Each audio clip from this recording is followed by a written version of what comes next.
Assalamualaikum warahmatullahi wabarakatuh. Halo, selamat malam pemirsa Lentera Rakyat official dimanapun berada.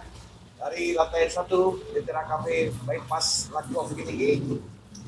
Jumpa lagi dengan kami dalam edisi obrolan santai tersebut.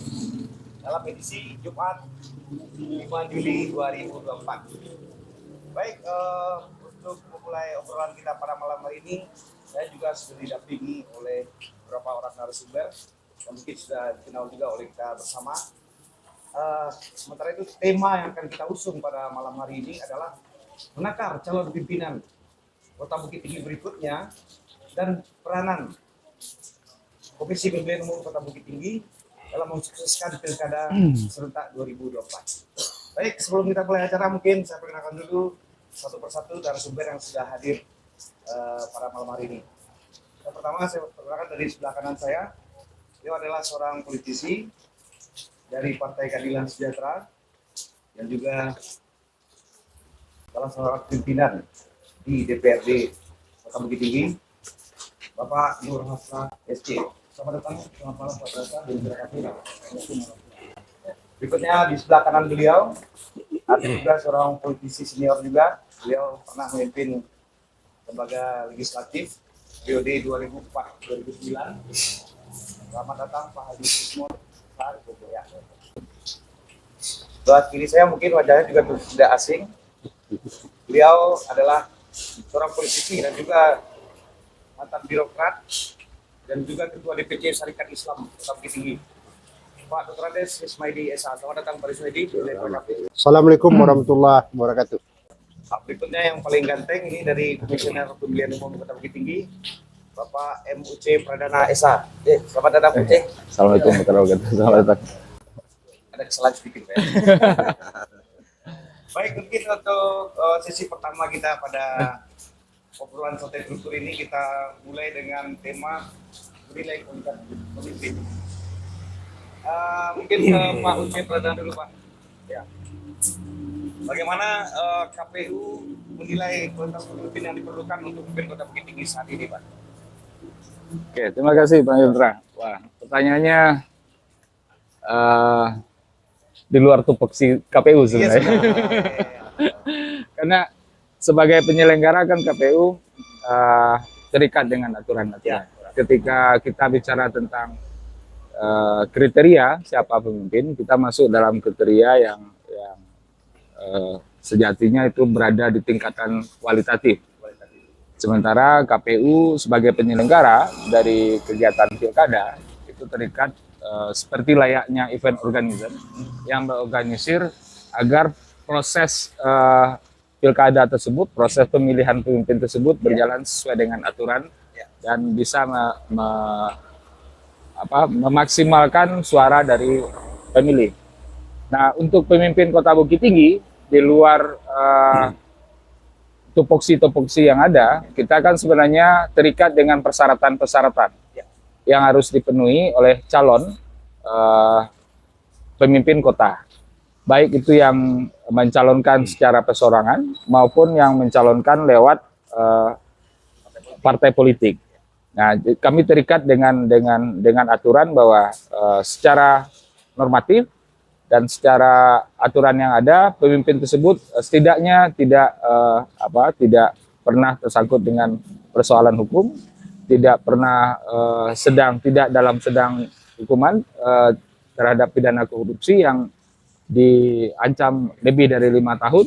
Kemudian setidaknya pemimpin tersebut terdaftar sebagai pemilih dasarnya karena dalam DPT terikat dalam aturan-aturan seperti itu. Oke, Bu Cik. Kita ketahui nanti kita mulai pilkada serentak itu pada 27 November 2024. Mungkin tahapan-tahapan sudah dilalui, teman untuk Sumatera Barat khususnya kita akan mengadakan pemilihan suara ulang nih, pemungutan suara ulang. Ini akan dimulai pada 13 Juli mendatang. Nah, ini sendiri mungkin pemirsa Lentera Rakyat ingin mendengar informasi juga dari Pak Uce. Gimana kesiapan KPU untuk PSU ini? Oke, baiklah Pak Yendra. Pemirsa Lentera Rakyat, PSU tanggal 13 Juli, lebih tepatnya PSU Dewan Perwakilan Daerah hasil keputusan MK itu dilaksanakan tanggal 13 Juli. Hingga hari ini kita sudah menyelesaikan beberapa tahapan proses untuk persiapan di tanggal 13. Besok surat suara dan logistik yang diperlukan untuk pelaksanaan PSU sudah bisa kami jemput ke Bandara Internasional Minangkabau dan kemudian melakukan proses sorlip, kemudian untuk didistribusikan ke TPS-TPS. Kita juga sudah melakukan BIMTEK terhadap PPK-PPS untuk melaksanakan PSU, juga sudah melantik KPPS yang akan bertugas di hari H, dan hari ini dan besok juga sedang dilakukan bimbingan teknis untuk para KPPS yang akan bekerja di hari H.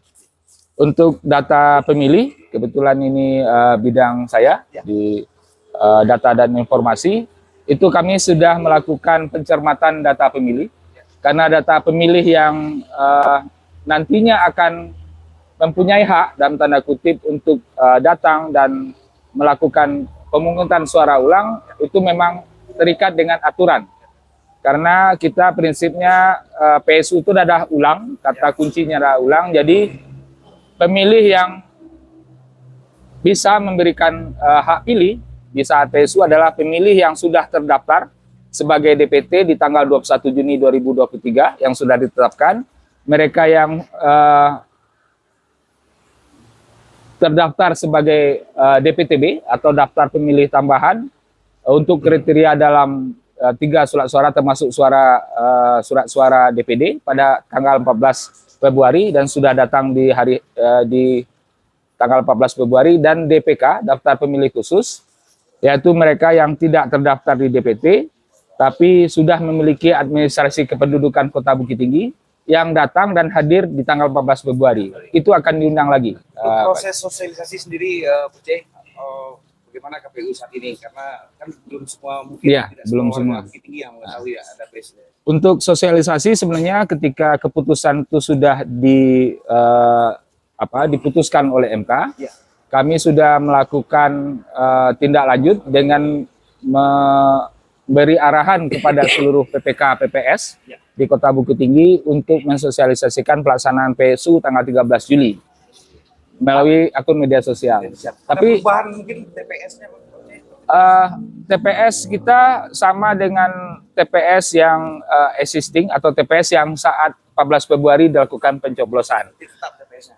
Tetap, tapi ada beberapa kendala di beberapa TPS tersebut yang mungkin bergeser karena pertama tidak mendapat izin untuk digunakan kembali. Kemudian karena pada saat yang bersamaan di TPS tersebut ada kegiatan juga, termasuk misalnya di sekolah. Jadi ada satu sekolah kita bergeser yang tidak jauh dari lokasi tersebut.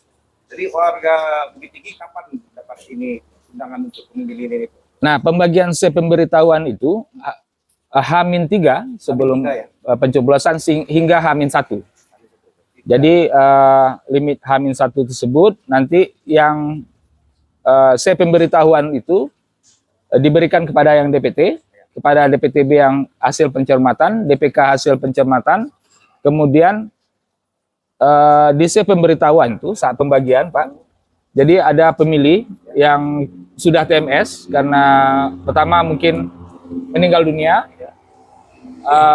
berubah status menjadi TNI Polri yang tidak punya hak pilih, atau pindah domisili, itu akan langsung di-update atau dimuktahirkan oleh petugas KPPS yang membagikan pemberitahuan.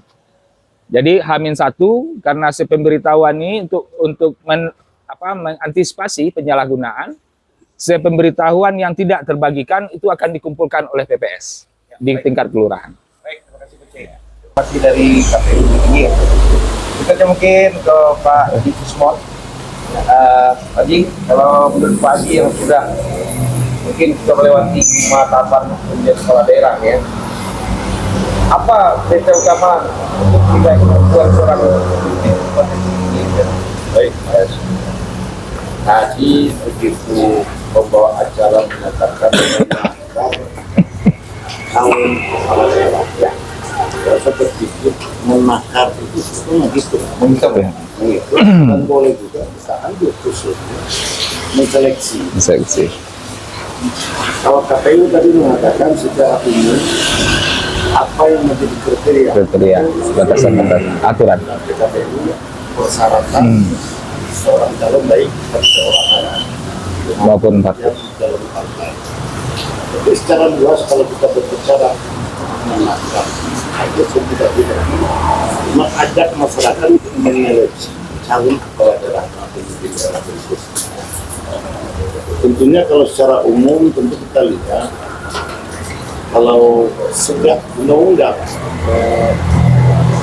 32 ya tidak langsung Iya Pak, tanggal 10 2004 kemudian jadi.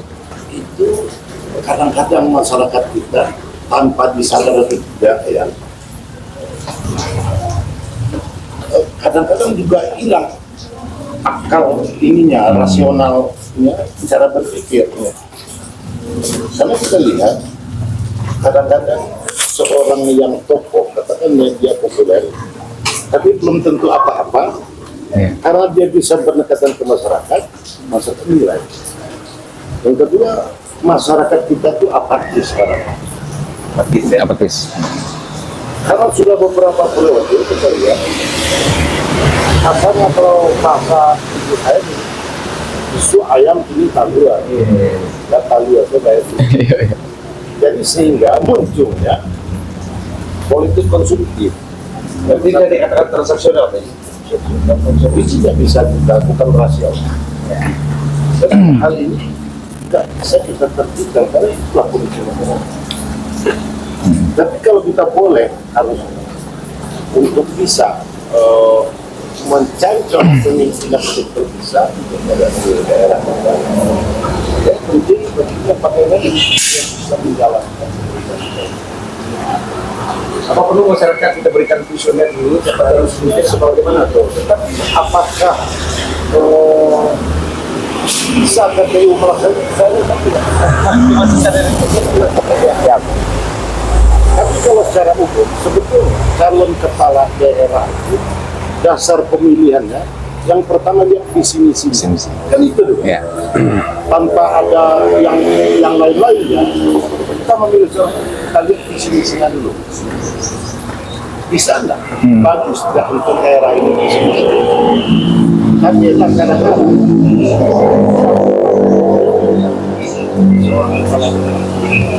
visi misi hanya dijual saat pencalonan. Implementasinya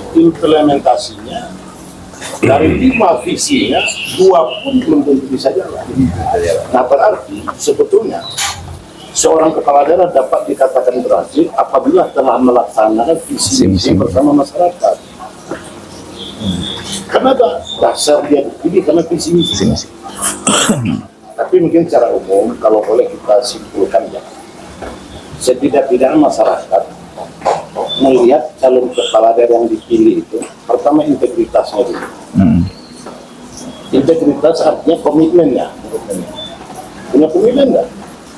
Kadang-kadang apa dikatakan kayak visi misi tadi, visi ini pelaksanaan tidak ada, berarti dia tidak punya integritas. Misalnya begini Pak Jing, ya. Visinya secara tagline-nya Bukit Tinggi Maju, Bukit Tinggi Hebat, Bukit Tinggi Kuat. Nah, ini Bukit Tinggi itu tanpa dibikin jargon sudah hebat. hebat ya. Sudah hebat. Siapa yang mengatakan Bukit Tinggi hebat? Ibu kota negara, ibu kota provinsi Sumatera Barat, Bukit Tinggi hebat. Daripada daerah-daerah lain, ada 3 ibu kota Jogja. Yang pertama tadi ya, yang kedua kapabel ya, Kemampuan. punya kemampuan dan dapat dipertanggungjawabkan. Kenapa? Ada kalanya orang mengatakan, kepala daerah itu kan hanya manjat ya, hanya kemudian kan. Tapi kalau memang dia tidak punya kemampuan terombang-ambing jadi kepala daerah. Kadang-kadang mengatakan kan ada staf melaksanakan kebijakan tidak bisa. Setidaknya visinya kemampuan yang isinya. Jadi itulah jadi kalau kita sebutkan sebetulnya seni memimpin. punya kemampuan manajerial. Yang pertama punya kemampuan manajerial, mampu menggerakkan. Yang ketiga tentunya mempunyai otoritas. Dia tahu yang tahu dengan tugasnya. Sehingga otoritas tadi digunakan untuk kepentingan besar. Ada kalanya seorang kepala daerah setelah dia menjadi kepala daerah, otoritas digunakan untuk kepentingan bagi. Nah, ini golongan. Jadi otoritas tadi digunakan untuk kepentingan secara umum. Katanya kita berbicara begini, tapi kalau bisa kita kan berbicara umum. Kebetulan saja kita di Bukit Tinggi. Misalnya ini lagi pemerintah kan sudah ini mencanangkan misalnya membuat suatu terobosan bagi kota. Ya, ini kita contohkan jalan menyangka bahwa kita rencananya pemerintah sudah ACC sama DPRD mau bangun awning. Ya. Ternyata di tengah jalan tidak bisa dilaksanakan karena ada protes dari sebelah warga ini. Ya, pandangan Pak gimana? Jadi begini, ini tergantung kepada pendekatan. Maka sebelum kita bikin peraturan daerah itu public hearing. Public hearing wajib kan kita untuk public hearing. Apakah jalan atau tidak? Setelah lakukan public hearing, satu kali dua kali kita sosialisasikan. Ini tujuannya seperti ini. Sananya harus mulia sana. Tujuannya ini, positifnya ini, negatifnya ini, mana yang lebih besar manfaatnya daripada mudaratnya itu. Jadi ini yang penting itu. Nah, apakah ini kita lakukan atau tidak? Ini kan nanti kita tanya sama Oke, Pak Ji.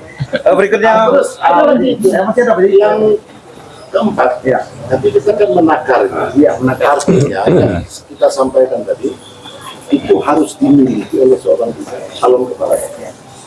Yang keempat, kalau bahasa ibu saya karitas itu artinya orang yang mau bermasyarakat, orang yang rendah hati, bermasyarakat rendah hati, sehingga dapat berbaur dengan masyarakat. Kadang ada kalanya begini, saya contohkan misalnya, karena dia populer, dia bersahabat, karena pemilihan langsung kan langsung berada dengan masyarakat, ya, sehingga dipilih. Sedangkan setelah dia dipilih, berubah. Padahal dia dipilih karena dia berbaur dengan masyarakat. Tapi karena hanya 5 tahun jabatan, dia berubah. Nah, ini juga akhirnya akan menjadi, kalau boleh dikatakan, masyarakat kita tidak ingin lagi jadi kecelakaan politik sebenarnya. Ini kadang-kadang ini boleh dikatakan kecelakaan politik ini. Kenapa? Kecelakaan tidak ada yang bisa memprediksi terjadi atau tidak. Setelah dipilih, dia berubah atau tidak bisa melakukan pendekatan. Jadi kalau 4 tadi, saya rasa aman-aman. Baik Pak Ji. Terima kasih Pak Ji. Mungkin berikutnya Pak Rismaidi ya. Pak Rismaidi ini tadi kan Pak Ji bincang soal integritas nih. Seberapa penting sebenarnya integritas ini dalam memimpin sebuah kota ini menurut Pak Rismaidi? Ya, terima kasih banyak host. Sebenarnya menyangkut integritas sebagian daripada elemen yang penting untuk seorang calon kepala daerah di samping elemen-elemen lainnya. Integritas, punya ketokohan, integritas dan lain-lainnya. Cuma kadang-kadang kita semua ya, masuk masyarakat, konsep daripada pimpinan daerah itu kan kita tahu tapi belum semuanya paham. Ini adalah kan penjabaran daripada Undang-Undang Dasar 45, pasal 18, ayat A, ayat B, ayat 1A, 1B dan lain-lain. Bahwasanya pemerintah Republik Indonesia terdiri dari daerah dan daerah-daerah. Ya, itu yang jelas. Daerah-daerah itu dipimpin oleh kepala daerah, gubernur, bupati, dan wali kota. Dijabarkan lagi oleh Undang-Undang Nomor 23 2014 tentang pemerintahan di daerah. Jadi yang penting menurut kami adalah yang pertama, selain yang disampaikan kalau teknisnya oleh Bung Oce dari KPU, adalah pemahaman dari wawasan Nusantara dulu. Mereka itu dipimpin sebagai pimpinan daerah dalam rangka Negara Kesatuan Republik Indonesia. Tujuan pemimpin, baik itu daerah, pemimpin negara, pemimpin provinsi, itu yang pertama adalah untuk mencapai kesejahteraan masyarakat. Bukan untuk mencapai tujuan pribadi, kelompok, dan lain-lainnya. Nah, jadi untuk mencapai kesejahteraan masyarakat. Untuk itu perlu seorang pimpinan daerah itu yang, kalau nama pimpinan daerah itulah pamong. Pamong itu siapa? Orang yang arif dan bijaksana. Tidak harus berasal dari seorang birokrat. Tidak harus, yang pamong itu bukan hanya pegawai pemerintah, orang yang arif bijaksana, pengulu pucuk kalau di adat namanya. Orang yang arif bijaksana itu kapan bisa? Kalau ditepak oleh ilmu pengalaman dan bagaimana dia punya jiwa kepemimpinan. Baat, takahnya baat. Takah tidak bisa dibuat. Oh, takah lagi ganteng, bantu jomdra. Ketokohannya gimana? Ketokohannya gimana? Ketokohan itu tidak bisa dibuat-buat. S-nya sampai 5 pun dia belum tokoh, dia tetap tidak bisa menjabarkan apa yang menjadi visi dan misi dia. Ketokohannya. Kalau sekarang kan yang perlu takah, tokoh, dan tak. 3T. Tak ini akan menjadikan adanya pemilihan pimpinan daerah yang disebut oleh Pak Haji Trismon tadi, ya politik transaksi. Konsumtif, politik konsumtif. Akhirnya setelah terpilih terjadi kekecewaan. Kekecewaan itu bukan istilah Gus Dur, bukan saya yang salah. Saya nggak lihat gitu ya. Yang salah itu kita semua. Kita berpikir jangka pendek. Oh, yang penting Nandiawa dulu dicalonkan. Nah, saya salut sama Pak Haji Nur Asra. Salut luar biasa. Apa yang tidak ada pengkaderan di partai beliau, luar biasa. Tapi beliau melihat ada yang lebih. Tidak harus dari kita. Dari partai beliau melihat yang terbaik untuk kota. Yang terbaik itu. Luar biasa. Kadang-kadang kita melihat yang penting awak dulu. Bisa enggak bisa itu masalah kedua. Untuk kita, ini bukan untuk kita. Untuk kesejahteraan masyarakat di daerah kota kita atau provinsi kita. Jadi ia adalah bagian dari integritas. Juga yang disebut oleh Bung Oce dari KPU, syarat-syarat itu syarat-syarat teknis, ya. Betul. Kita harus mengacu ke sana.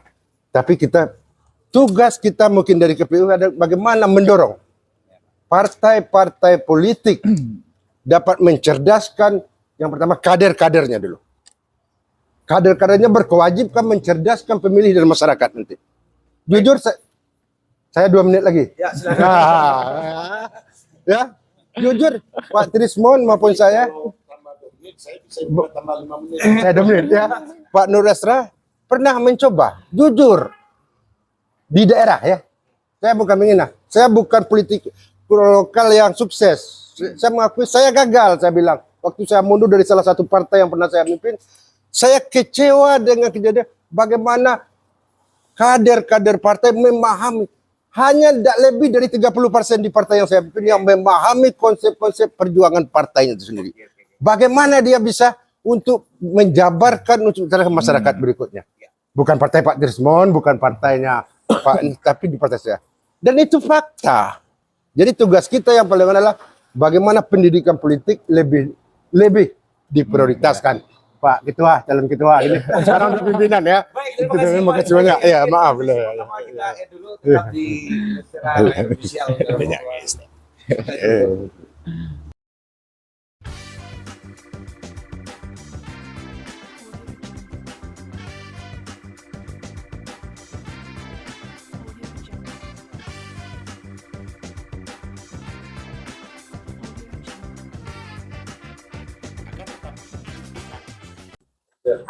Oke, baik kita lanjutkan sesi kedua tadi.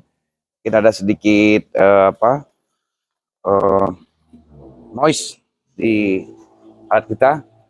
Tadi belum sempat kita berbincang dengan Pak Nur Asra tentang partai pemenang pemilu tadi Pak ya. Ya. Ya, partai yang mendapatkan kursi terbanyak di DPRD Kota Bukit Tinggi. Ya. Jadi mungkin tadi kita ulang sedikit lagi Pak. Apa kriteria pemimpin dari PKS tadi sedikit? Ya. Rekaman awal tadi Iya. direkam deh. Iya. Jadi saya sambung lagi. Iya, sambung aja. Jadi di PKS kita sebagaimana saya sampaikan tadi, kita punya mekanisme dan tahapan-tahapan yang mesti dilalui oleh DPD ya. Ya. Kita di Bukit Tinggi kan namanya DPD, Dewan Pengurus Daerah ya. Nanti berjenjang ya dari DPD ke DPP, DPW ke DPP. Nah, semua calon-calon yang ingin bertemu dengan PKS ya, kita adakan dialog ya. Nah, jadi kita memang tidak membuka pendaftaran. Di PKS tidak membuka pendaftaran dan juga tidak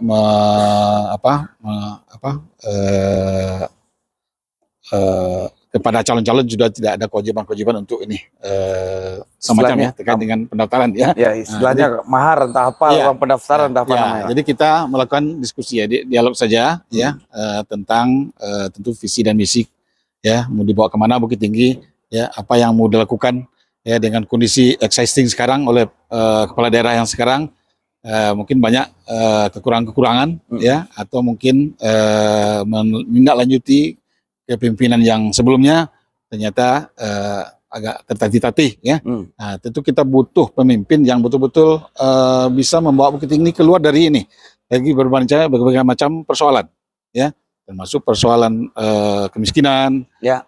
pengangguran ya, kemudian termasuk ini kita ingin keluar dari kondisi politik hari ini ya, yang pragmatis tadi yang kita bawa ini kan, pragmatis. Bagaimana masyarakat kita ini betul-betul kita berikan edukasi ya tentang politik yang betul-betul elegan ya. Kita mencari pemimpin ya. Kalau ada transaksional di situ, tentu kita tidak akan menemukan ya jawaban terhadap persoalan-persoalan tengah masyarakat kita. Nah, itu yang kita inikan dari PKS ya. Jadi kita sudah melalui tahapan-tahapan itu ya, beberapa calon kepala daerah sudah bertemu ya, Pak Ramlan, kemudian termasuk Pak Herman Sapar bertemu dengan struktur ya, kemudian Pak Novil, kemudian Pak Tito ya, kita sudah melakukan diskusi dan dialog, dan bahkan kita sudah membawa ke DPW ya di provinsi ya.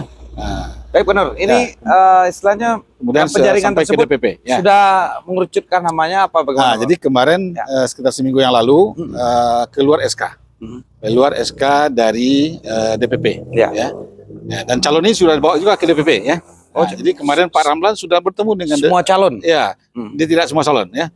Calon-calon yang sudah yang calon mengikuti sudah penjaringan. penyaringan di DPD kemudian DPW ke DPP ya. Semacam fit on purpose apa? Dan sebelumnya kita juga mengacu kepada survei yang kita adakan. Survei yang diadakan. Jadi memang survei ini baik calon dari internal maupun calon dari eksternal itu kita masukkan dalam survei.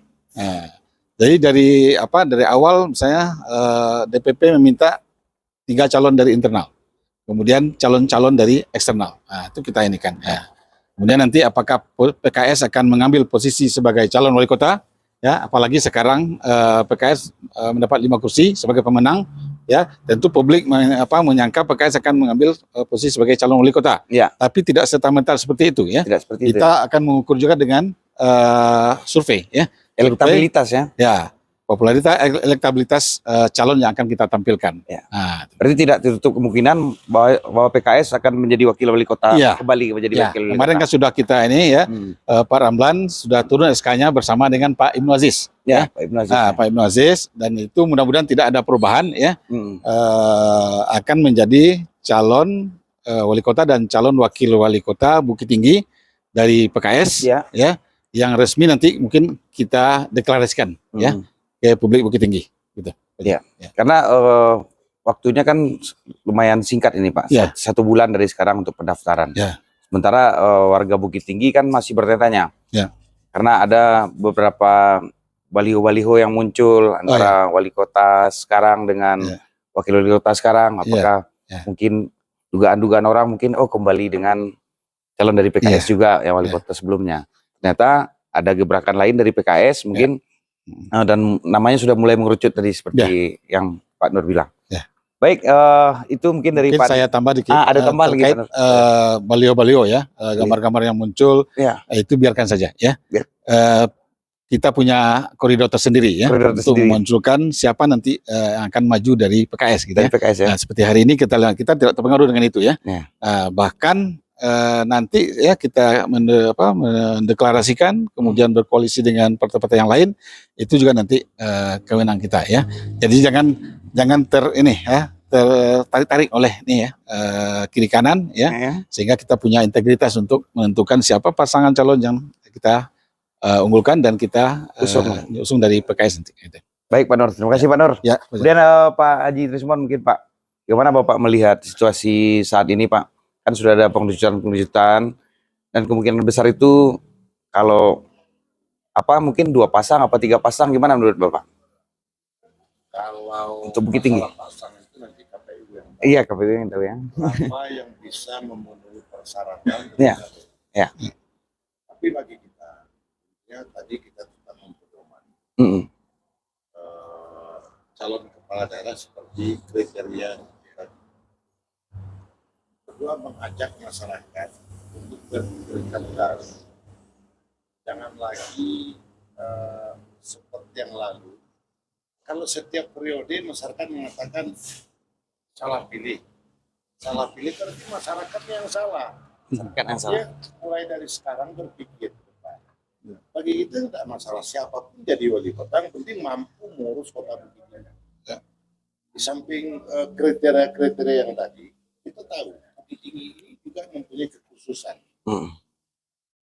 Artinya tadi kan beberapa kriteria tadi, calon kepala daerah harus memiliki itu. Tapi harus mempunyai visi bagaimana bisa memajukan Bukit Tinggi. Ikonnya Bukit Tinggi itu apa? Pariwisata. Konsentrasi pada sumber PAD Bukit Tinggi itu dari pariwisata. Salah satunya. Jadi kita sebetulnya bersyukur negeri kita ini, Bukit Tinggi diciptakan oleh pencipta. Allah Subhanahu wa Ta'ala itu negeri yang aman, subur, indah, dan sejuk. Hanya itu. Kalau hanya itu, tanpa kita benahi, tanpa kita tambah dengan infrastruktur untuk pendukung pariwisata tadi, lama-lama kita akan ditinggalkan. Kalau sekarang ini masih diuntungkan hidup hotel. Yang lain kan? Masyarakat kan karena udara sejuk, hidup, tapi fasilitas lain. Artinya untuk kelas Bukit Tinggi harus ada terobosan baru untuk bagaimana lebih membuat orang untuk datang. Bagi kita sebetulnya Bukit Tinggi tidak perlu sertifikat penghargaan dari pemerintah, tidak perlu. Yang perlu bagi kita masyarakat datang ke Bukit Tinggi, indah Bukit Tinggi. Bukit Tinggi bagus, sejuk, itu lebih daripada sertifikat. Kenapa? Yang datang ke Bukit Tinggi itu kan sumber PAD itu. Jadi kalau Bukit Tinggi indah, cantik, kita tata dengan cantik, masyarakat dan pengunjung akan lebih banyak datang ke Bukit Tinggi. Ya.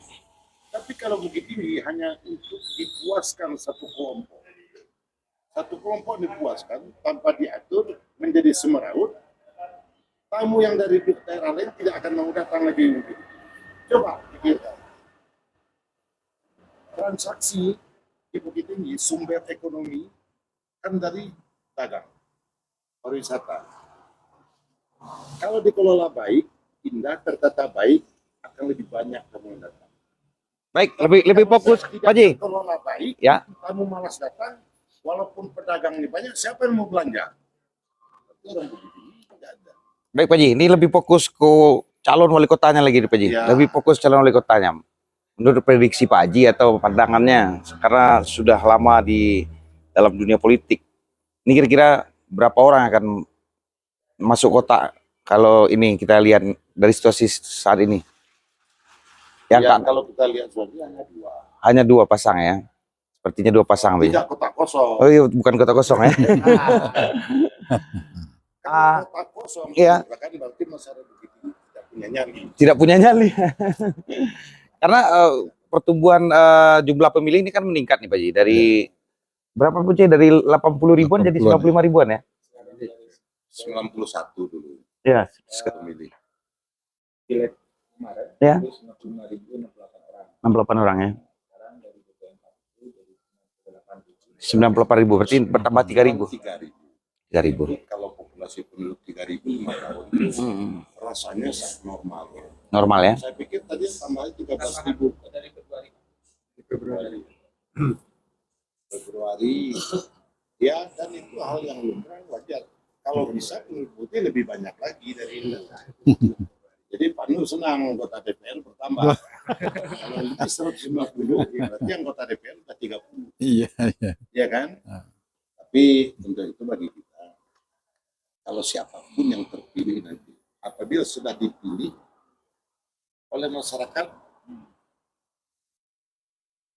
dengan logika yang tepat, ya itulah wali kotanya. Itu wali kota ya? Kalau hari ini wali kota itu Pak Herman Sapar sampai habis masa jabatannya. Ya. Apapun, ya tetap dia punya legalitas sebagai wali kota. Setelah itu terserah masyarakat mau memilih siapa, ya urusannya kepada masyarakat. Yang penting masyarakat coba kita ajar KPU pun kalau mungkin medianya lebih bisa di ini kan, mengajak masyarakat itu memilih cerdas. Jangan lagi tergadaikan harga diri karena hanya iming-iming segala sesuatu.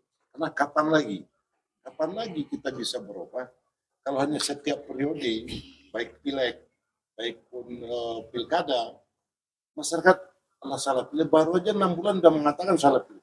Kalau salah terus, yang salah itu masyarakatnya yang memilih. Iya. Bukan yang dipilih kita dia punya legalitas itu. Jadi itulah apakah tentunya KPU yang tahu bagaimana sosialisasi, bagaimana untuk lebih meningkatkan rasa percaya diri masyarakat dan pengetahuan masyarakat terhadap calon yang akan dipilihnya. Baik. Baik, terima kasih Pak Ji. Kemudian Pak Rismedi nih. Ini udah berapa periode pimpinan kota begitu ya, 1 periode Pak. Ini apakah akan berlangsung lagi apa enggak? Bagaimana menurut prediksi Pak? Nah, ada semacam apalah kutukan tak apa kita nggak tahu juga. Terima kasih banyak. Ya. Mudah-mudahan saya tidak Keliru ya. dianggap sebagai peramal. Gitu ya. Jadi yang sebelum itu saya jawab, pilkada besok, mudah-mudahan tidak salah ramal, paling banyak 3 pasang itu. Paling banyak ya. Paling banyak. Kemungkinan 2 pasang. Mengenai keterpilihan berulang, itu harus dibekali oleh kepercayaan maksimal. Begitu dia bersama dengan DKI. Kepercayaan yang luar biasa. Karena itu masyarakat akan menjawab. Yang sekarang mana apa masyarakat mayoritas kepercayaan terhadap pimpinan yang ada apa luar biasa atau biasa saja. Ini jawabannya serahkan pada masyarakat. Tonton nanti. Itu jawabannya. Disimpulkan. Kalau belum luar biasa berarti cukup 1 kali tentu. Itu kesimpulannya masyarakat bukan saya. Iya. Yang jelas kota kita begitu gini indah, kota wisata dan andalan utama wisata ya Pak. Iya. Wisata.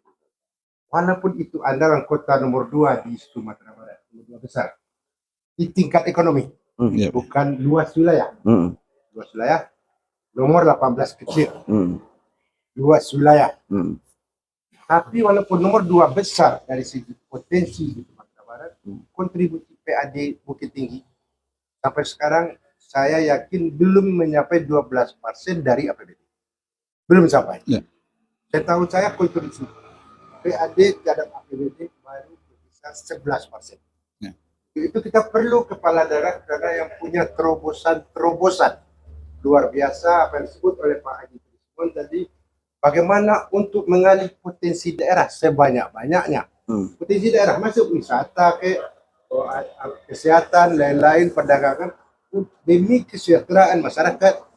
Kalau dia berhasil itu kita lihat ukuran berhasilnya apa? berapa capaian PAD sebelum dia menjabat sebagai kepala daerah. Kalau PAD dia sebelum kepala daerah 80 M, PLD. setelah PBD ya. akhir nanti dia mencapai Satu siapa? perkembangannya tidak signifikan 80 menjadi 90, berarti belum luar biasa. Ukuran keberhasilan kepala daerah itu dan sesuai dengan tujuan menggali potensi sebanyak-banyaknya. Kalau Nalado Sajo Suminang yang Lado Sajo belum terawat, belum terbenahi, tidak bertambah, ada malah berkurang. Ini berarti salah satu indikator adalah kepala daerah yang ada siapapun dimanapun ini adalah salah satu indikasi prestasi belum luar biasa. Kalau Baik. belum luar biasa hanya satu kali, saya yakin. Saya ramai hanya satu kali. Dan ini terjadi di Bukit Tinggi selama ini 25 tahun terakhir. Iya. Belum pernah. Dan 2 kali rasanya baru Pak Jupri. Tapi gagal di periode kedua. Iya. Ini pada zaman Orde Baru ada Pak Medi. Iya. Jadi Bukit Tinggi spesifiknya walaupun kota kecil sama dengan DKI. Kalau belum luar biasa tidak akan pernah luar biasa. Terima kasih. Baik, Pak Rismedi. Pak Nur Rasra, mungkin sedikit menyambung obrolan dari Pak Rismedi. Ini sebenarnya dalam 3 tahun belakang ini pendapatan asli daerah kita bagaimana? Naik turun kah atau stabil atau bagaimana nih Pak? Pendapatan asli daerah kita bahkan cenderung turun.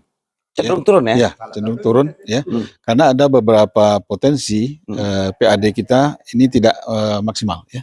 Tidak maksimal tergarap, dan itulah menjadi persoalan kita hari ini ya. 100. Ya dia di angka 100 ya. Yang belum maksimal ini sektor apa ini Pak kalau boleh kita tahu? Sektor Pariwisata, distribusi, distribusi, parkir, ya. Kemudian termasuk distribusi pasar, distribusi pasar, dan lain-lain ya. Contoh pasar atas ya, yang sudah representatif seperti itu, hari ini juga belum ini mendatangkan penghasilan ya, untuk daerah. Nah, ini yang kita khawatirkan. Maka ada berbagai persoalan ya tentang masalah parkir ini kan sudah mengemuka nih ke masyarakat ya. Nah, ini mesti harus kita selesaikan secepatnya ya. Kami juga dalam kapasitas sebagai anggota DPRD kita berdiskusi dengan rekan-rekan di daerah lain ya, bagaimana pengelolaan parkir ini ya, agar tidak sampai ke tangan-tangan yang tidak ini tidak kompeten ya, kemudian hanya memperkaya diri ya, kebocoran ya. Nah, ini yang menggerogoti PAD kita. Oke, terima kasih Pak Haji. Mungkin kita break dulu sejenak sebelum apa. Baik, bersama RC kita break sejenak.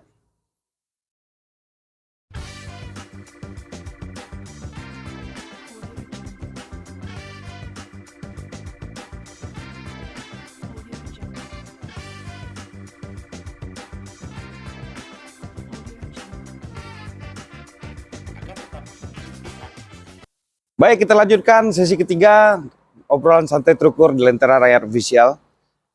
Sesi ketiga ini kita akan mengadakan tanya jawab dengan audiens yang hadir ataupun yang menyaksikan secara daring di media sosial. Baik, mungkin dari audiens yang hadir di sini ada yang mau ditanya kepada narasumber atau mana, silakan. Ya, boleh silakan kasih mic. Ya, sebut nama kemudian sesuai dengan topik kita ya, menakar calon pemimpin Kota Bukit Tinggi berikutnya dan peranan KPU dalam mensukseskan Pilkada serentak 2024.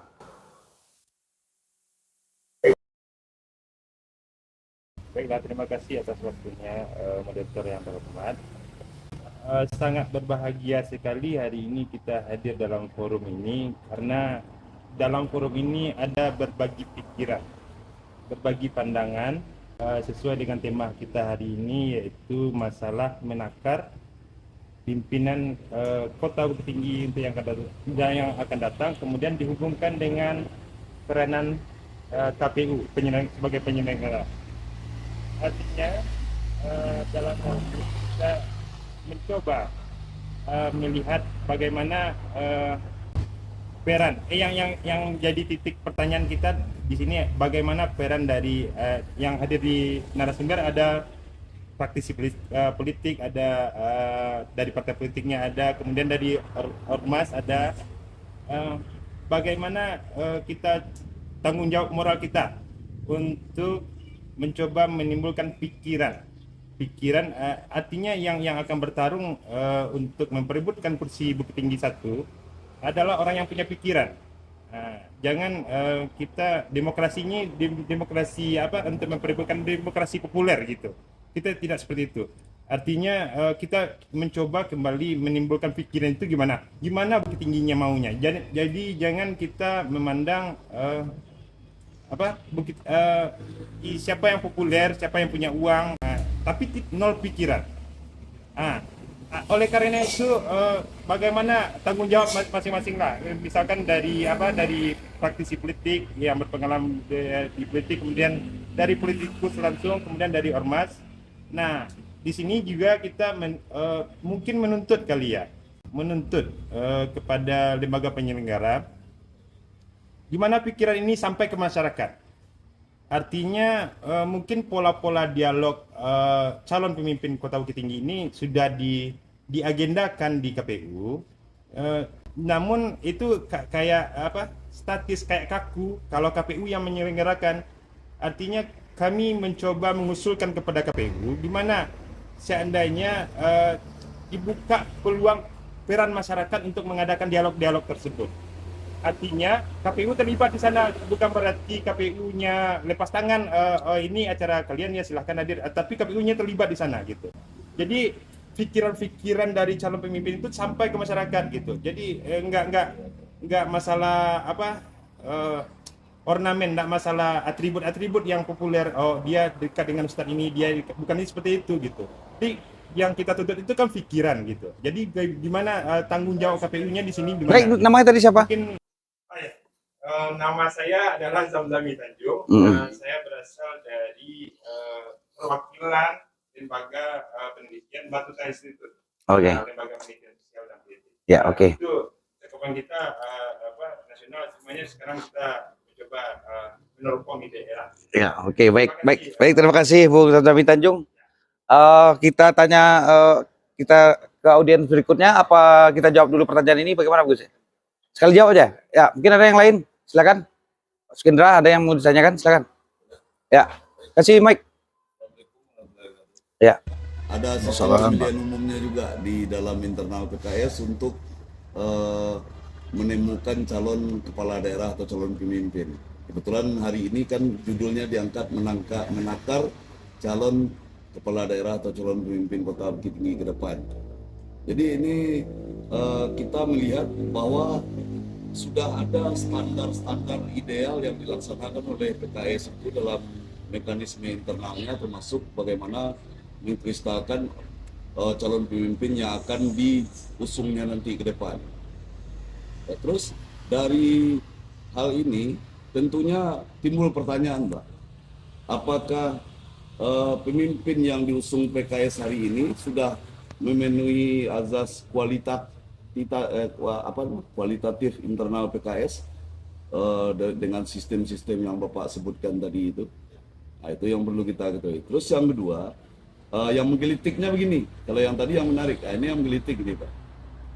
Di periode kemarin, PKS tetap berada di dalam kekuasaan, bahwa ada cenderung penurunan dalam segi pendapatan asli daerah, itu Bapak sebutkan tadi. Kita tidak bisa melepaskan itu, ada bagaimanapun itu ada tanggung jawab secara jabatan, secara politis atau secara apapun PKS yang di ini. Apakah hari ini PKS mengalihkan dukungan ke yang lain, itu tuh bisa disebutkan sebagai garansi untuk memperbaiki pola yang ke depan. Bagaimana itu Pak? Baik, terima kasih. Yang pertama dari Bung Zamzami, jadi mungkin Pak Trismon ingin menanggapinya Pak. Haji, silakan Pak Haji. Baik, jadi tadi kan Pak Zamzami menyampaikan bagaimana pesannya sampai ke masyarakat. Ya. Dari awal tadi juga sudah kita sampaikan. Arti bagaimana kita bisa mengajak masyarakat itu tahu harganya. Jadi seperti itu. Bahwa ini tidak bisa kita bohongin, tidak bisa, bukan rahasia, ini sudah jadi rahasia umum. bahwa yang transaksional, yang konsumsi tadi sudah terjadi. Nah ini lagi, apakah 5 tahun cukup dengan hanya 250 atau 200 ribu? Harga diri 5 tahun.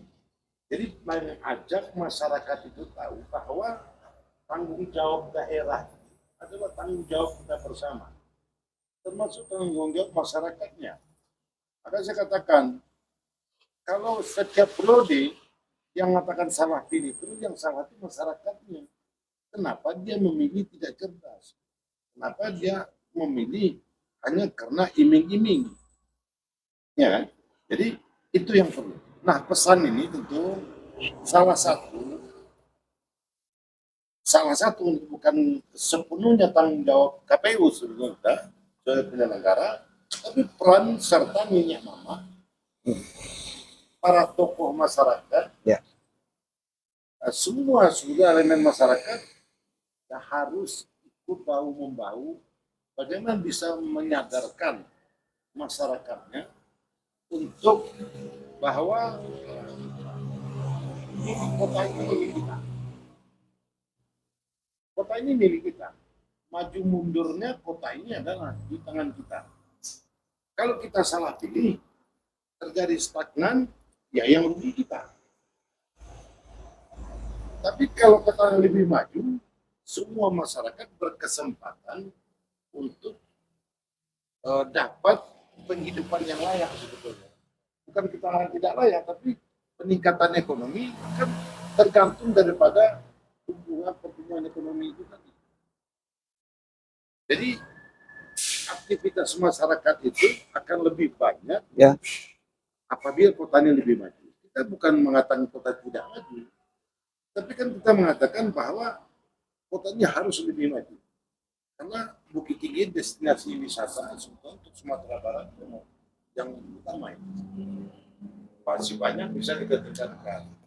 Semua kita tentu punya harapan ke depan bahwa Bukit Tinggi ini harus diurus orang yang punya jiwa kewirausahaan, yang entrepreneur, jadi mempunyai mengerti dengan manajemen pemerintahan, tapi juga mempunyai bisa mengelola kewirausahaan yang bagaimana meningkatkan potensi daerah.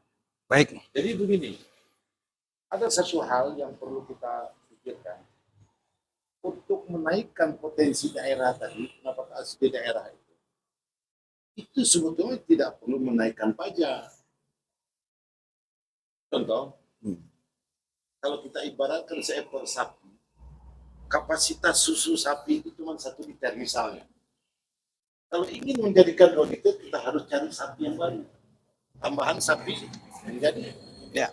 Tapi kalau sapi yang itu juga kita berat, darah akan keluar. Artinya, kalau hanya pedagang-pedagang tadi, aktivitas seperti itu, pajak dinaikkan. Akhirnya pedagang itu lama-lama modalnya berkurang, akhir bangkrut. Akhirnya juga tidak tercapai sasaran. Jadi, sehingga harus memunculkan potensi-potensi baru yang sumber PHD itu tadi. Nah, banyak ini kota Bukit Tinggi. Coba kalau ada Bukit Tinggi ini mampu, karena membangun kota ini tidak harus mengadakan APBD. Penyataan modal pikir itu kota-kota maju tidak ada dibangun dengan APBD infrastruktur kewajiban pemerintah. Ya. Tapi kalau untuk membangun untuk potensi harus penyerahan pihak ketiga. Coba kalau ada Skylab di sini, kabel karet itu di sini, coba berapa? Sumatera mungkin satu-satunya. Pasti. Jadi ibaratnya, kalau kita letakkan gula, semut akan datang. Apakah sudah kita letakkan gula? Coba sini ada, coba letakkan gula. Pasti datang. Makanya kita berikan suatu potensi daerah yang bisa untuk menarik orang yang datang. Kalau awan udara yang sejuk, 1 hari orang udah bosan, udah tidur. Tapi kalau ada untuk perangsang orang lagi untuk datang lebih betah lagi, tentu akan lebih lama lagi. Sehingga inilah seputaran BPAD kita yang lebih meningkat lagi. Itu sebetulnya. Jadi kembali kita katakan apa kata Pak Tanjung tadi, Pak Lani menyadarkan masyarakat supaya pesannya sampai. Di sampingnya KPU nanti, Tapi tidak bisa kita andalnya ke KPU saja, seluruh elemen masyarakat. Nenek mama sudah harus kita ajak untuk bagaimana menyadarkan masyarakatnya bau-membau, baik itu partai politik, baik pokoknya inilah yang semua yang bisa menyampaikan kepada masyarakatnya. Itu baru akan bisa tersampaikan pesan kita kepada masyarakat kita. Kalau tidak hanya secara teori, ya itulah. Pemimpin yang hanya bekerja dengan rutinitas saja ya, Pak Ji. Ya. Baik, terima kasih Pak Ji. Mungkin dari Pak Uci Perdana Pak menanggapi apa yang disampaikan Bung Zamzami Tanjung tadi. Ya, ya. Baiklah, ini tadi kan pertanyaan sekaligus harapan dari Pak Zal ini adalah bagaimana pemilihan wali kota berbasis pada bagaimana kita beradu pikiran dari visi dan misi. Nah, di KPU sebenarnya memang hingga aturan yang kami terima sampai saat ini di KPU 2 tahun 2024 itu belum ada aturan tentang jadwal debat. Jadi masuk ke KPU terakhir tentang pencalonan KPU 8 2024 itu masih sampai batas kami bisa menetapkan calon yang akan maju calon wali kota dan wakil wali kota hingga pengundian nomor urut. Ya. Baru sampai itu. Jadi itu sampai September. Nah, 25 September sampai 23 November itu jadwal kampanye. Nah, di dalam itu biasanya ada aturan bagaimana tahapan kampanye itu ada debat. Nah, itu aturannya belum ada. PKPU-nya belum ada, KPT-nya belum ada. Saya barusan tanya pada teknis. Itu belum ada aturannya di dua PKPU tersebut. Sehingga ini bisa jadi masukan kami.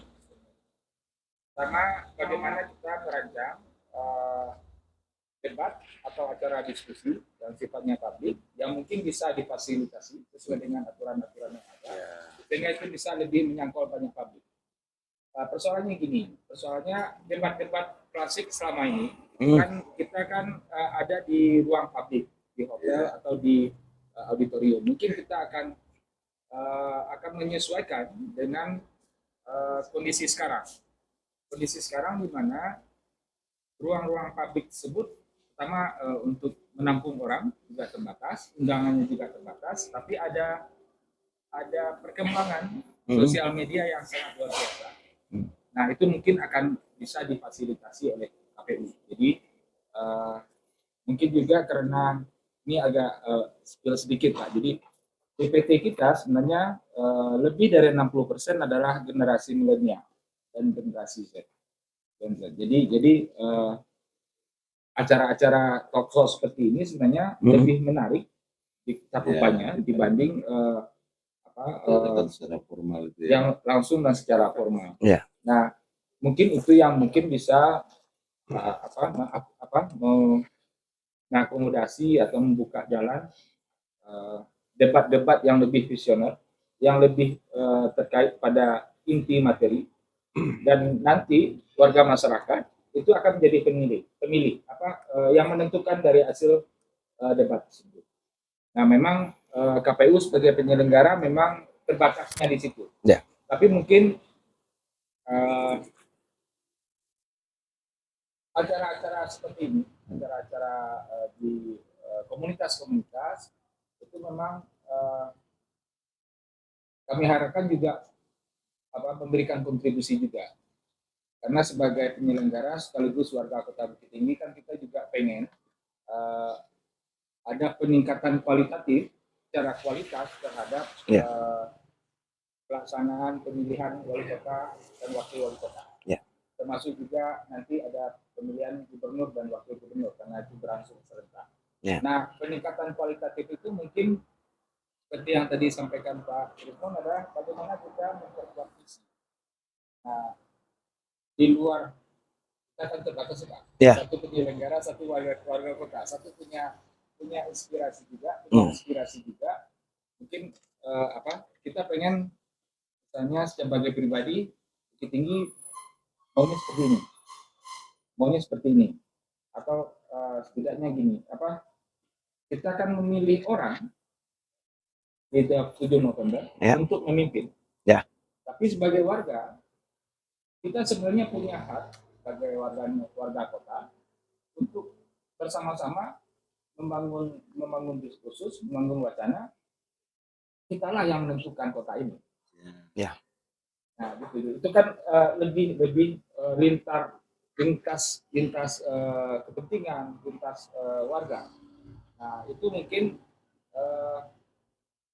fasilitasi tentang itu sebenarnya sangat dimungkinkan oleh KPU. Membuka dialog lewat debat, membuka dialog lewat berbagai acara diskusi, termasuk memenuhi undangan ini, termasuk juga memancing warga bahwa yang harus dipikirkan bukan hanya siapa yang akan memimpin, tapi kota ini akan dibawa kemana, kota ini akan punya arah kemana, dan itu akan lebih memudahkan kita saat debat. Kita punya tema-tema spesifik yang mungkin akan ditanyakan pada para kandidat. Nah, hal itu mungkin nanti karena saya bagian dari divisi perencanaan, saya akan bawa ke pleno KPU. Kira-kira apa? Apakah KPU memungkinkan untuk bikin angket sebelum pertanyaan-pertanyaan debat disampaikan? Kita bawa dulu masukan dari warga. Warga pengen menanyakan apa kepada kandidat. Ya. Jika itu dimungkinkan oleh aturan yang ada, kami akan bikin. Sehingga itu lebih. Saya rasa itu yang bikin. Baik, terima kasih Pak Uce dari Komisi Pemilihan Umum. Ya, Bung Zami. Ya. Baik, 2 menit lagi mungkin singkatnya dari Pak Nur Hasna mungkin menjawab pertanyaan dari Saudara Hendra. Ya. Mengenai tanggung jawab parpol pengusung dengan turun naiknya PAD, itu intinya seperti itu? Bukan, jadi Yang pertama itu, ya. standar PKS itu apakah sudah bisa kita anggap sebagai standar ideal untuk menentukan Ya. bahwa mekanisme di internalnya hari ini yang baru kita dapat bocoran ada pemilihan umumnya juga di dalam. Ya. Kita ketahui sebelumnya ada rapat Dewan Suruh, Ya. itu sudah bisa kita sebut ideal. Oke. Terus sangkut pautnya yang kedua, dari kecenderungan penurunan PAD, bagaimana sikap PKS terhadap hal tersebut dan apakah pengalihan dukungan hari ini merupakan juga keputusan yang ideal untuk masalah PAD. Baik, langsung dijawab Pak Nur. Ya. Silakan. Baik, terima kasih Pak Sukendra atas pertanyaannya. Jadi memang semua partai tentu punya dinamika masing-masing ya. Ada mekanisme dan ada aturan-aturan yang diterapkan di internal partai ya. Termasuk ketika kita memunculkan calon pemimpin, memunculkan calon kepala daerah. Jadi di PKS mekanisme seperti saya sampaikan tadi ya, apakah itu bentuknya kuesioner ya atau pertanyaan-pertanyaan ya yang itu diteruskan ke semua kader ya. Nah, jadi memang ada di PKS karena memang kadernya berjenjang ya ada berjenjang. Tadi saya sebut PUI ya, pemilihan umum internal. Sebelum kita memunculkan calon dari internal, itu dari tingkat kader dulu ya memilih beberapa orang yang mungkin untuk kita usung ya melalui pemilihan umum internal ya, termasuk juga mungkin melalui kuesioner atau pertanyaan-pertanyaan ya, sehingga muncullah rekomendasi dari partai. Apakah itu 1 orang biasanya lebih dari 1 orang ya. Contoh untuk kepala daerah, calon wali kota Bukit Tinggi itu biasanya kita munculkan 2 atau 3 nama. Ya, itu rekomendasi dari partai ya. Melalui pemilihan umum di internal kader ya. Kader dulu yang milih ya. Sama dengan kita ini memunculkan sebuah kepemimpinan ya. Kepemimpinan di rumah tangga. Ini bagian terkecil dari komunitas masyarakat. Kemudian bagaimana dia memimpin di tengah masyarakat, bagaimana dia menjadi kepala daerah. Jadi seperti itu ya, kita munculkan di internal, dipilih oleh kader-kader dulu ya. Inilah yang capable ya, ini yang punya kapasitas ya. Tentu dari semua ini ya, semua penilaian dilihat ya. Bagaimana dia dekat dengan masyarakat, kemudian bagaimana dia mengintegrasikan kemampuannya ya dan kapasitasnya untuk memimpin ya. Manajerial ya. Kemampuan manajerialnya, itu yang dilihat ya. Kemudian setelah muncul nama-nama yang direkomendasi tadi, kita uji publik. Nah, silakan untuk sosialisasi kepada masyarakat, ya, pasang APK gambar, ya, kemudian lakukanlah komunikasi dengan masyarakat, ya, kemudian tingkatkan popularitas, kemudian tentu nanti akan diukur elektabilitasnya. Nah, nanti melalui survei, ya, melalui survei muncullah nanti ini, ya. Tentu kita harapkan, ya, dengan munculnya nama-nama yang direkomendasikan oleh partai tadi, semuanya bersemangat, ya, untuk mensosialisasikan diri, ya. Dia punya potensi ini, ya, kemudian potensi ini, dia punya kemampuan ini, masyarakat yang akan menilai. Nah, nanti barulah muncul, ya, dari survei kecenderungannya kepada siapa di antara 3 nama, ya, itulah yang akan nanti dipertimbangkan, ya, untuk kita majukan sebagai calon kepala daerah. Walaupun nanti itu ada juga mekanisme yang lain, ya. Kalau di PKS kita tetap ini, ya, ketika muncul nama seorang kader, ya, akan dicalonkan jadi kepala daerah, ditanya juga kesiapannya. Tetap ditanya kesiapannya. Ditanya kesiapannya baik sisi mental, kemudian finansial juga, ya. Nah, itu mesti harus ada gitu. Nah, itulah yang kita lakukan di PKS, ya, sehingga kita tidak membeli kucing dalam karung, ya. Jadi memang betul-betul teruji dulu, ya, di tingkat internal, kemudian baru kita lepas ke tingkat yang lebih besar, ya, kepada masyarakat gitu. Nah, itu, ya, apakah ini pola yang bisa dipakai, ya, masing-masing partai tentu ada ini, ya. Sama tadi, ya, ketika PKS menjaring komunikasi saja, menjalin komunikasi dengan kandidat-kandidat.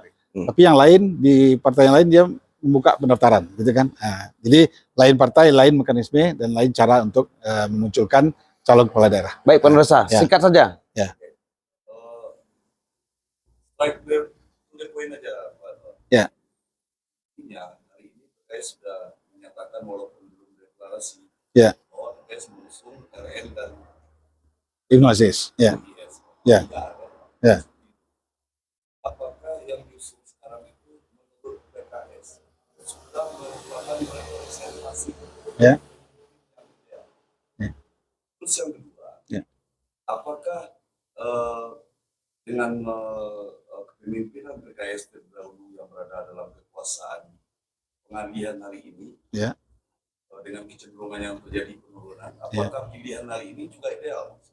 Ya, setiap ini karena kita mempunyai untuk menyelesaikan perkara yang terdahulu maka dialihkan ke sini. Iya, tidak langsung interpretasinya begitu, ya. Jadi contoh, ya, sekarang kan yang menjadi wakil wali kota kan Buya Marfendi, ya. Nah, mungkin banyak masyarakat menganggap Buya Marfendi yang akan maju, ya, yang akan calon menjadi kepala daerah. Atau dengan posisi PKS menjadi pemenang pemilu, PKS akan mengusung calon wali kota. Ya. Nah, ini tidak bisa ditawar, ya. Tapi kita kan melihat juga dinamika yang berkembang di masyarakat, ya. Ya, apakah memang PKS akan mengusung calon wali kota dari internal, ya, baik berpasangan dengan eksternal atau dari partai yang lain, atau kedua-duanya dari internal, kan? Nah, tidak mesti begitu, kan, gitu. Kita tetap melihat peta kompetitor, kemudian melihat juga tingkat elektabilitas, ya, melalui survei tadi, ya. Makanya saya sampaikan ketika sudah muncul rekomendasi nama-nama itu kita ukur dengan survei, ya. Dia bisa saja popularitasnya tinggi, ya, tapi belum tentu elektabilitasnya juga tinggi. Nah, ini yang menjadi patokan kita selama ini, ya. Sehingga memang betul-betul yang kita usung, ya, berdasarkan data, ya, dan berdasarkan patokan yang betul-betul bisa dipercaya, ya, apalagi melalui survei, ya, walaupun tentu tingkat margin error tetap ada, ya. Nah, tapi yang selama ini kita lakukan di PKS, ya, melalui survei, dan surveinya juga survei yang bisa dipercaya, dan ini yang selalu sering, ya, ketika pilkada, ya, tidak jauh berbeda dengan hasil survei tadi. Jadi survei dari internal juga, ya. Internal, ya. Internal, gitu. Nah, kalau dari survei di luar tentu kita belum ini, ya. Makanya survei yang kredibel lah, gitu kan. Nah, itu yang kita ini. Kemudian kaitan dengan pengalian sekarang, ya, tidak mengisi begitu juga, ya. Ya, kita melihat ke depan Bukit Tinggi ini mesti harus berubah, ya. Walaupun kemarin PKS termasuk koalisi pemenang pemilu, Ya. dengan wali kotanya Pak Herman Safar, kemudian wakilnya Pak Marpendi, ya, tidak mesti harus PKS ya menjadi ini bertanggung jawab untuk itu ya sebenarnya. Ya, karena hari ini kita lihat ya, ketika paket pasangan ini menang ya di pemilu Pilkada 2020 ya, cenderung kongsi itu mulai pecah ya. Nah, jadi saya termasuk ini. Saya ketika Pak Herman Safar dicalonkan berpasangan dengan Marpendi, saya ketuanya. Ya. Kita melakukan komunikasi dengan Pak Herman Safar, kemudian terjadi koalisi PKS, kemudian bergabung Golkar ya dan Gerindra ya. Itu ke kursi pasangan calon Herman Safar dengan Marpendi itu SK-nya yang pertama keluar dari PKS itu. Sudah cukup itu. Sudah cukup ya, dengan 5 kursi PKS sudah bisa mengusung ya. Tapi Pak Herman Safar kan representasi juga dari Gerindra ya. Beliau jadi ketua Gerindra dengan serta-merta ketika SK-nya turun dari Gerindra, kemudian bergabung kita juga ini Golkar kan. Nah, yang sangat kita sayangkan yang terjadi hari ini ya. Ini itu tidak lama setelah pasangan ini terpilih. Ya, banyak juga terjadi hal lain ya. Iya, baik. Pecah kongsi gitu Pecah kan. kongsi. Pecah kongsi sehingga memang cenderung PKS itu tinggal, bukan Buya saja, bukan Buya Marpendi saja yang ditinggalkan ya. Sebenarnya PKS gitu kan. PKS yang ditinggalkan. Ya. Kita kan bersama nih ya, tapi ketika sudah berjalan sendirian, itu yang kita rasakan. Bukan PKS saja, tapi masyarakat Bukit Tinggi melihat seperti itu ya. Baik. Nah, tapi ini dengan adanya pengalihan ini bukan itu saja ya. Baik. Salah satu sebab itu juga ya. Tapi kita melihat konstelasi politik ya, dinamika politik hari ini, kita butuh perubahan ya. Kemudian ada harapan masyarakat kepada seorang calon ya yang mungkin kembali seperti Pak Ramlan ya. Kemudian nanti berpasangan dengan kader dari PKS. Ya, insya Allah kita akan menjawab tantangan ke depan ya, persoalan-persoalan masyarakat yang hadir hari ini tadi sudah saya sampaikan ya, pengangguran, kemudian tingkat kemiskinan kita ini ya, walaupun banyak bansos ya, pengaruh ya. Jangan kita ninda bobokkan nih masyarakat kita ini dengan bantuan dan bantuan ya, sementara mereka tidak kunjung bangkit dari kondisi perekonomiannya gitu. Baik, terima kasih Pak Nur Asra. Ya. Menarik. Closing statementnya Pak Haji Trismon, singkat saja Pak. Closing statement dari acara kita malam hari ini. Jadi begini, tadi juga menyambung pertanyaan. Salah satunya ya, kalau bisa KPU yang usulan ini supaya bisa lebih menjangkau. Kalau kita adakan di hotel, masyarakat threshold ini tidak bisa mencapai ke situ. Sungkan untuk masuk. Kalau bisa, kita pecah. Kan padunya sudah ada. Anggarannya ada. Komunitas ini lakukan di bawah kendali KPU. Komunitas ini lakukan sehingga menjangkau seluruh lapisan. Kedua, tentunya ini pada akhir ini kita jalan hanya menghimbau masyarakat untuk selanjutnya ke depan jangan lagi ada kalimat salah pilih lagi. Salah pilih. Yang ada kalimat salah pilih. Artinya ke depan ini sudah tepat pilihan kita. Siapapun di sini itu urusan masyarakat. Ya. Ini sudah tepat dan kemudian bagaimana juga mengajak semua menyadari bahwa maju mundur kota ini ada di tangan masyarakat. Tentunya dengan semangat pilkada ini semua masyarakat ikut berpartisipasi untuk peran aktif mulai dari sosialisasi sampai ke pelaksanaan pemilihannya semua masyarakat ikut berpartisipasi karena hak yang paling tinggi salah satunya kita lihat ini pemilu ini presiden 1 suara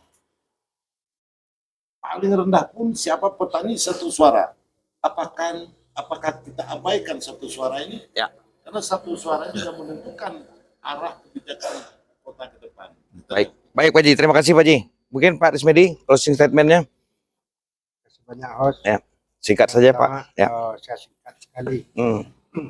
Pertama apa disampaikan oleh penanggap tadi Pak Ken, Zam.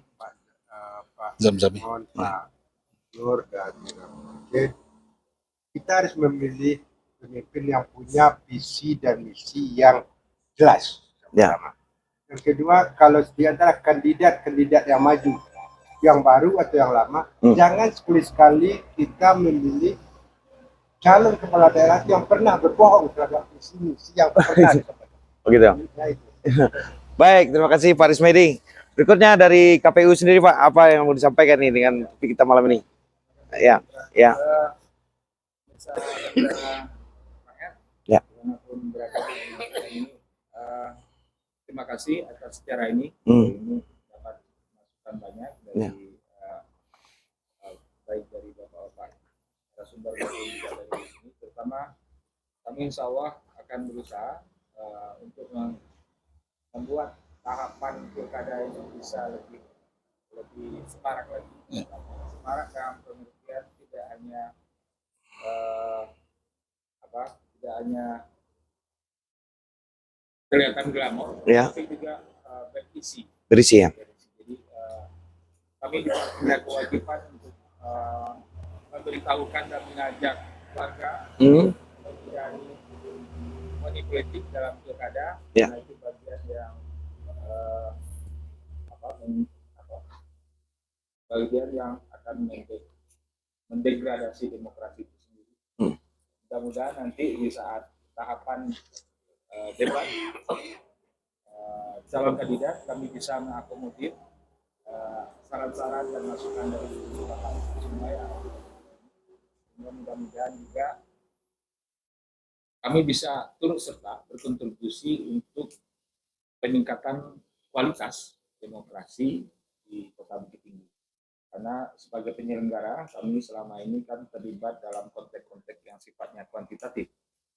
Tapi mungkin dengan program-program atau mungkin dengan bagaimana kita mengelola debat, bagaimana kita mengelola sosialisasi ke masyarakat, nanti mudah-mudahan secara kualitatif proses pemilihan kepala daerah juga berlangsung ada peningkatan yang lebih signifikan. Saya rasa itu yang bisa saya sampaikan. Jadi, oke, baik, terima kasih Pak Uci. Mau closing terus. Iya. Oh, masih Pak Nur Hasra belum closing statementnya, silakan Pak Nur Hasra. Baik, terima kasih Pak John. Ya. Saya ingin sedikit menjawab apa yang disampaikan oleh Pak Zam-Zami tadi ya. Iya, ya. Tentang menangkap pikiran ya, calon kepala daerah. Ya. Kan tadi kita menakar ya. Ya, tadi beliau memunculkan ide ya yang cukup brilian ya. Ya, seperti agar ada warna ya, agar glamor tadi seperti apa, kemudian nampak semarak ya pilkada kita ya dengan ide-ide seperti itu yang kita tangkap ya. Sebetulnya keinginan masyarakat itu seperti itu ya. Mereka ingin menangkap jalan pikiran calon kepala daerahnya ya melalui diskusi dan dialog-dialog tadi ya debat atau semacam, sehingga masyarakat bisa mengartikulasikan ya ini keinginannya. Ini dia punya visi ya. Ini dia punya kemampuan gitu. Nah, makanya saya ulang lagi tadi, seorang kepala daerah mesti punya integritas ya. Dia tidak terjerat dalam konflik kepentingan ya. Kemudian tidak mudah tergoda oleh karena punya kewenangan, kemudian ingin memperkaya diri, kelompok dan partai ya. Mesti harus terbebas dari itu. Itu yang disebut dengan punya integritas ya. Kemudian punya kapasitas ya. Kapasitas dia memimpin, kapasitas dia mengintegrasikan, mengkoordinasikan ya semua jajarannya ya. Nah, itu yang akan untuk mewujudkan visi yang ya sudah digariskan dalam di awal kepemimpinannya. Kemudian punya memiliki visi ke depan ya, visioner ya. Punya inovasi-inovasi untuk menjadikan kota ini ya masyarakatnya sejahtera ya, masyarakatnya lebih maju ya, ekonominya bagus ya. Pengangguran bisa ditekan ya, kemudian kemiskinan juga ya bisa dikurangi ya. Inilah harapan kita bersama. Nah, kemudian tentu saja yang diharapkan oleh masyarakat Bukit Tinggi seorang pemimpin yang melayani tadi ya, dia melayani masyarakatnya, ya. Dia tahu seperti apa keinginan masyarakatnya, sehingga dia dicintai oleh masyarakatnya dan masyarakat pun mencintai dia. Itu yang kita harapkan. Tapi bukan hanya dia euforia kemudian ingin mendapatkan suara, nanti saya akan kembali lagi 5 tahun ke depan, ya. Sebetulnya tidak harus 10 tahun, ya. Tidak harus 2 periode. Itu pertanyaan tadi kan, ya. 1 periode sudah cukup, ya. Kalau dia ingin mewujudkan visinya sampai visi dan misi itu tercapai 5 tahun, ya. Sedangkan 100 hari saja orang bisa mengukur kan. Nah, ini bisa enggak dia ini dalam 100 hari apa kemampuan yang sudah dicapai? Apalagi 5 tahun, ya. Nah, tapi dengan 5 tahun dia bisa mewujudkan visi dan misinya, masyarakat akan mengukur. Ini bisa dipilih lagi. Nah, sehingga itu yang tadi ada 2 periode kan gitu kan. Nah, jadi alhamdulillah PKS sudah mencontohkan Buya Mahyildi, ya. Jadi oleh kota 2 periode, ya, di Kota Padang. Kemudian di Payakumbuh ada Pak Riza Palepi, 2 periode, ya. Yang lebih fenomenal lagi di Depok, ya, 3 periode, ya. Nah, sekarang mau 4 periode nih, ya, akan pilkada lagi nanti. Nah, Gubernur Sumatera Barat, ya, sudah dicontohkan oleh PKS, ya. 3 periode untuk Buya Mahyildi kan. Nah, jadi Pak Irwan 2 periode kan, gitu. Jadi kita pengen ketika tingkat kepuasan masyarakat itu betul-betul dirasakan, masyarakat akan kembali nih menjatuhkan pilihannya kepada pemimpin tersebut, gitu. Nah, jadi itu yang kita harapkan, ya. Bukit Tinggi juga bangkit, ya. Ya, dengan keterpurukan sekarang ini banyak persoalan, ya, di masyarakat kita, dan saya tahu persis, ya. Saya sering turun ke masyarakat. Ini tadi saya masih pakai baju apa nih dari kantor nih Pak Jan? Iya Pak. Ya, karena saya pulang kantor tidak langsung pulang, ya. Saya temui relawan apa permasalahan, ya, ternyata memang banyak persoalan kita. Nah, itu barangkali harapan kita, semoga Bukit Tinggi ke depan dengan lahirnya kepemimpinan yang baru nanti di 5 tahun yang akan datang, Bukit Tinggi semakin maju dan semakin sejahtera masyarakatnya. Baik Pak Nur, ya terima kasih ucapkan pada Pak Nur Asra yang sudah memberikan closing statementnya. Pemirsa Lentera Rakyat Official dimanapun berada, dengan demikian berakhir pula diskusi kita pada malam hari ini.